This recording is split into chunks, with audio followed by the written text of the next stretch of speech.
Hello and welcome to Dell's Gaming, and this is from the Depths Designer, and we're having a look at another new update which has come in. There's a lot of updates happening recently, some small ones and some major ones, and this is a small little update to certain items, nothing game changing, more some new items which are worth looking at, which look quite good. And first of all, we're going to look at simple weapons, some new simple weapons that have been added, and they are in the menu under simple weapons. You'll see down the bottom here is these new items. You've still got the old ones at the top, and these ones have been added. And just as a general, they are basically high quality, for want of a better word, reproductions. So these are good for people wanting to produce some sort of semi-realistic builds. Obviously there's some things which are no way realistic and based on anything real, just having a bit of fun, but we'll go through them now and have a look. So starting off over the end here, so here we have the Rotkiss 100 Revolutionary Revolving Blast Cannon, which basically is a Gatling shotgun cannon type of thing. Story laws going that it fires for the deep water guard, and it basically acts like a shotgun. If I can take control of it, let me just see if I can do this. There we go. So we've got a little bit of rotation, and then when we start firing at something, it's not got much elevation, but when we start firing, you'll notice it's rotating and firing the shells in fairly quick succession, then takes quite a while to reload, but it's good for close in, almost like a shotgun effect. Damage is nothing great, but a lot of fragment damage basically. Then we've got the 64 pounder gun,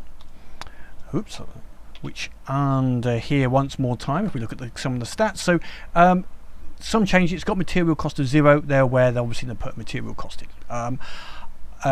Other bits are kinetic damage 9,000. Now that's the same as actually the small cannon, and not as high as the large cannon, which is 15,000, but it's got a higher velocity of 400, whereas these have only got 150 and 120, so it's going to be shoot a lot lower, more higher chance of hitting.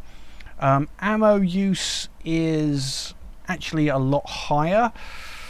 The range is a lot higher. This got a range of 1,000, and to be honest, the large cannon maybe at a high elevation would get I don't know, from memory I don't think it's going to go that far, certainly not accurately. Reload time is 10 seconds, whereas the large cannon is 8 seconds. So overall it's sort of got the hitting power of a small cannon, but the reload time of a large cannon, but the accuracy better than both. So is it better? Yeah, that's subjective. But firing it, if we just do it, it's got a fairly small rotational angle, and upper and lower shooting ability to it, but when we fire, that shell goes out quite far and fairly straight. So it's got a function. It's quite nice. As well as that, it looks better than these original ones. It's quite a nice looking model. If they make some, replace these with these, maybe a few would have a 64, a 32, and maybe even go up to a like a, keeping in that binary thing, a 128. There was some cannonades, etc., and maybe make some versions which we can put into our sailing ships. Okay, next is the R-Class 50 AA gun. Down here, looking at the stats, just a very simple, very little kinetic damage. This is more going to be against Lightwood. I think this is really more for looks rather than actually having an ability. If you look at the kinetic damage in the armor piercing, compare it to an auto cannon, which is a kinetic damage of 500, but again it has got a higher shot velocity, which means it would be more accurate. That's got a 9-round burst, and this has got quite a higher, whereas the 30 round burst, whereas the other one we got 90, but it's still going to take a while to reload. So yeah, it's somewhere, it's going to be more accurate than the autocannon but less damaging, I would put it at. Effectively saying in range, effective range 1700 on 1200 meters, potentially, I suppose. It has got quite a high range, so you haven't got to worry about putting it on its a spin block itself, so that is one advantage over the autocannon. It's got its own inbuilt ability to shoot at items, so you can see there's quite a high rate of fire there. Then we've got to wait for it to reload. Potentially lots of these could do a fair bit of damage, but yeah, don't expect it to go through metal. That's just where it's must be good against deep water guard or picking out some vulnerable parts of an aircraft. We'll go here first, because this is, I like this gun actually. It's just for laughs, not necessarily effectively. Let me just bring up the menu. So this is the grenade launcher, the Type 60 grenade launcher. So small amount of kinetic damage, but mainly explosive damage. That's 700 explosive damage with 2.5 range. Shot velocity not that high. Ammo use quite high for a reload. Effective range 1000 supposedly, although we'll see. Magazine capacity 20. So this is going to send out 20 high explosive shots in quite a short time, which is good fun. One thing to notice, it hasn't got a very good depression. You have to lob these shots in, which makes sense with the size of these shots. So you can see they've got reasonable velocity and they are going out quite far, but yeah, again, short range weapon,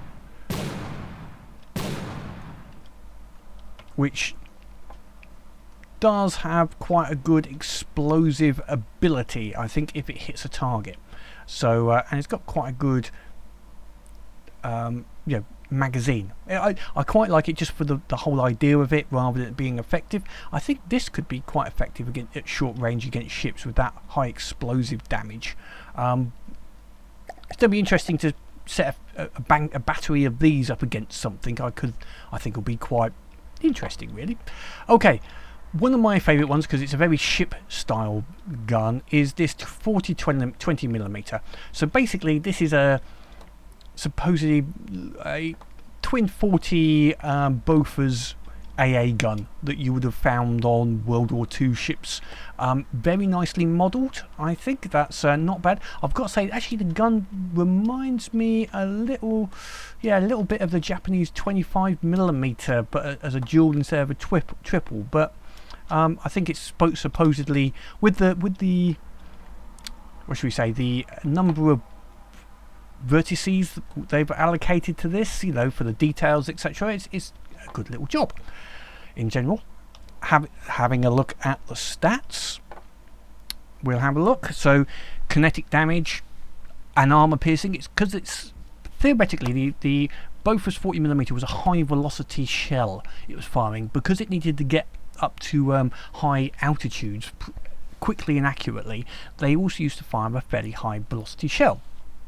So that sort of fits in. The explosive range and damage, it still need to hit things. I would say that's most probably, it would be should be more flaky based, but that's, yeah, never mind.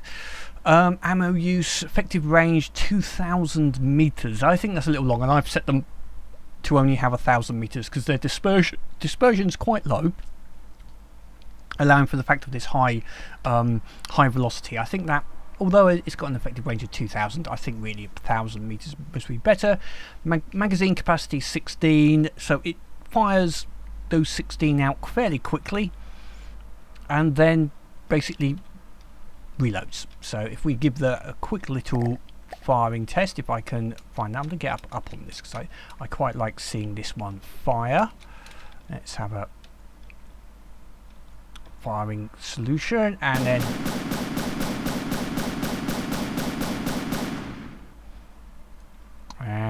it's going to reload, which it does fairly quickly. Again, I like that. I think a nice battery of those would be quite interesting on some ships. I have put them on a couple of ships now, and they do tear up wooden ships, I'll say, wooden aircraft. They tend to tear them up, and some actually non-wooden aircraft, they do tend to do quite a good bit of damage over time, a bit sustained range. Now, finally, on this thing is the 3.7 inch gun, which is a dual purpose gun, and it's slightly different in one aspect. If we just have a look at the build statistics one more time. Now you'll notice here there's no damage, etc., because you actually have to build the shells for this. Now it says it's a gun 94 single 37, which would suggest it's a 3.7mm 94mm. But it actually has got here max shell length of 66, which I hadn't noticed before. Actually, I'd assumed it was a 1 meter. That explains something, and I will change something. I put a bug about that, but they do actually say it here. Apologies on that. I'll remove that one. Anyway, you have to build your own customized shells. So basically, you need a shell. We'll ignore that one over there, and you've got to make sure that the shell is 420mm. So I had a bit of a play with a few different ones. If I put that update, this puts up to 94. So this one goes to 752. So that's a little too long. So this one at 94 is 658, just the right size. So that's good. Wouldn't say this is the, but you could choose this depending on what you wanted to attack with this particular gun. It's got a reasonable, let's just get this, it doesn't depress too far, the gun, so it's not going to be ideal unless near the waterline against sea targets. Depending on the velocity of your gun, but it's going to be good against aerial targets. Whoops, I've just blown up part of my own ship there. That's not what I wanted to do. But would be good as an AA gun, effectively, on this. Let me just load up these two of these. To load these up, when you've selected them, you go into the APS shell, then you have to select the construct here, double click it, and then click one of the, and then you can apply, click apply. That's a little, I'd said that the UI, I hadn't said the UI has been updated. Clicking on that once, I should be able to just apply, but I actually have to click that, and then click that, and then it goes all, okay, this is there, then click that, hang on, and then finally I can click apply. It's really like that, yeah.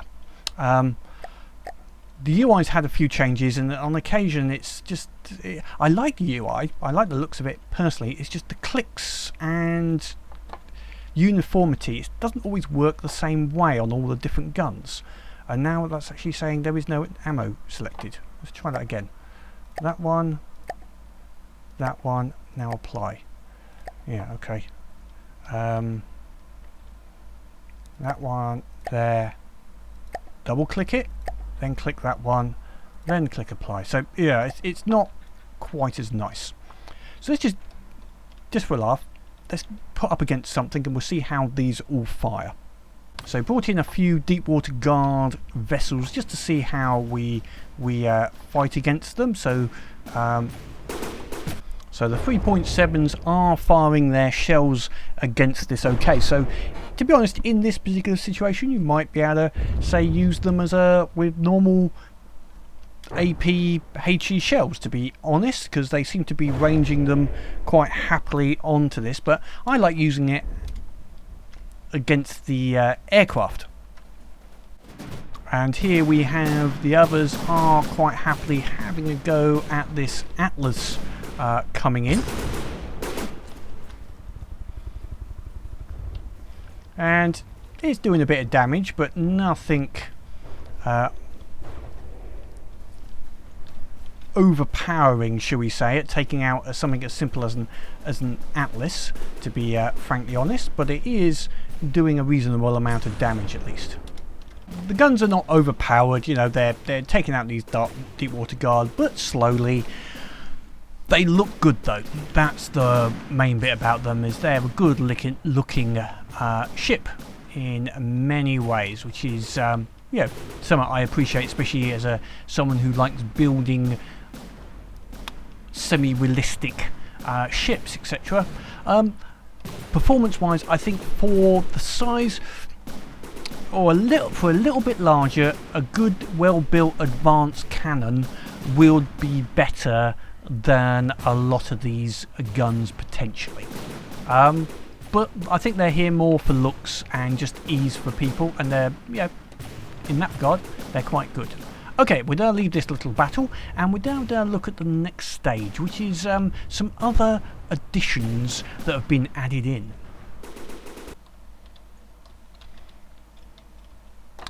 So once you've got your wheels sorted out, and you can test them out without the tracks, just to make sure you've got motive power and all your tank wheel presets, etc. are set up so that they are actually driving the vehicle in the direction you want, etc. So you can set that all up. Then we can add the tracks for the looks. So if we select one of the drive wheels, now the setup I've got here, these wheels at the top are powered wheels, but I've set them so they don't actually do anything, so they shouldn't really use much power, hopefully. Then you go into one of the main wheels, select track configuration, and create a new track. And it's automatically selected this wheel as a drive wheel. Then using this nice, I quite like this, where you can select things individually. So we can select one and then right click and it adds it to the list, and we can see that the track is building up on the wheels, which is quite nice. And if we start adding in these bogey wheels, because I think that would look quite nice, you can see it's added all of the tracks in quite nicely, and that's done that as on that configuration. Now you'll have to go over and then do the same on the opposite side.